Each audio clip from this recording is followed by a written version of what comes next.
Hello, this is Sarah, and I will be discussing why the book A Thousand Splendid Sun is one of the best books out there. As known, the novel is published by the same author who wrote The Kite Runner, which is Khaled Hosseini.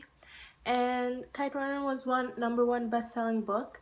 So was A Thousand Splendid Sun, which was one number one best-selling book, and it became really successful. And I'm here to state some of the reasons why it was.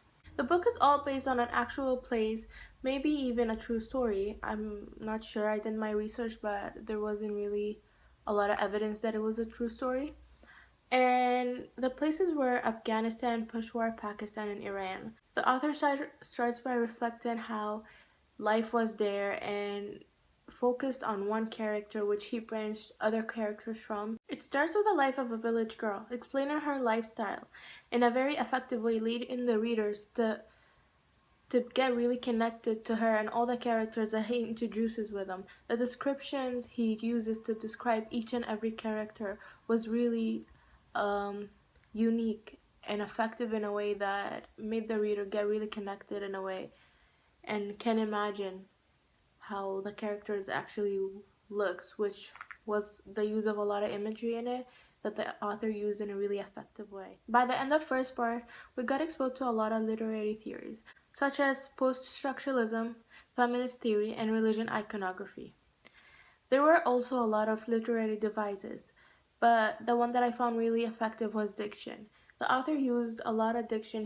His choice of word that he chose to use a lot of Pharisee words throughout the book that made his points, made the situations in the book, made the conversations between the characters more real, and it gave it more reality, more of the sense of what actually happened, since that their native language and that was the language that they spoke in Afghanistan.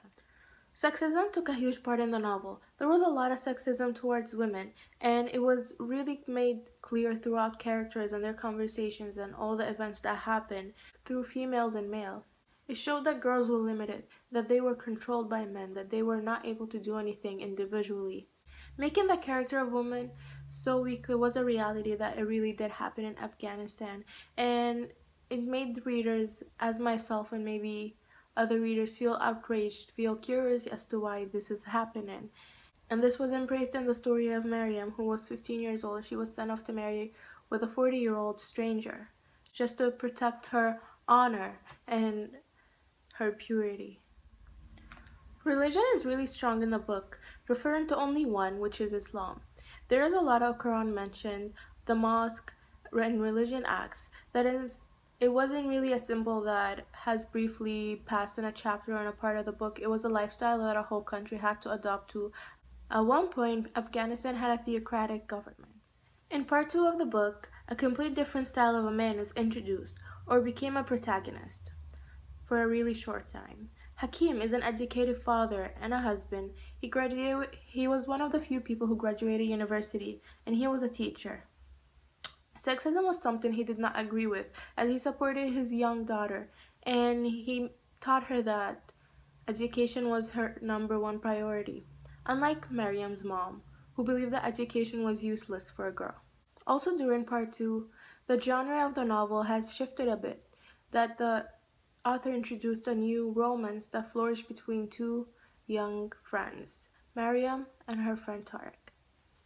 The author magnificently wrote this, making their love story turn into a tragic that leaves the reader confused and sad. A new connection is then made between the two female protagonists, Maryam and Layla.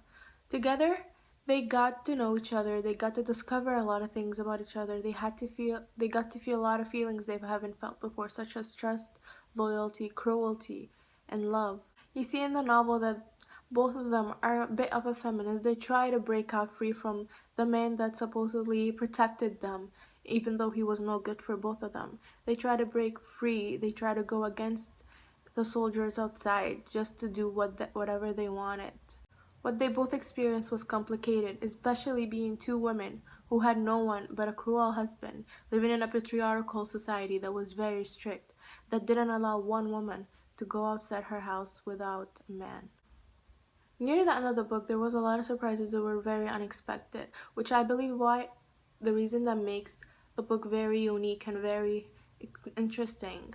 The way the author has wrote it, the way the author has put a lot of imagery in the book, makes you put yourself in the character's shoes and see what you will do, makes you think with them. This is why I think the book is actually one of the best books that I've read. The ending of the book was not as extremely happy ending or wasn't extremely fairy tale type of an ending. It was real and it was decent. This was makes it better. It ended in a way that was the most happy ending it can get. And it was reality. In my opinion, it could not have ended any other way.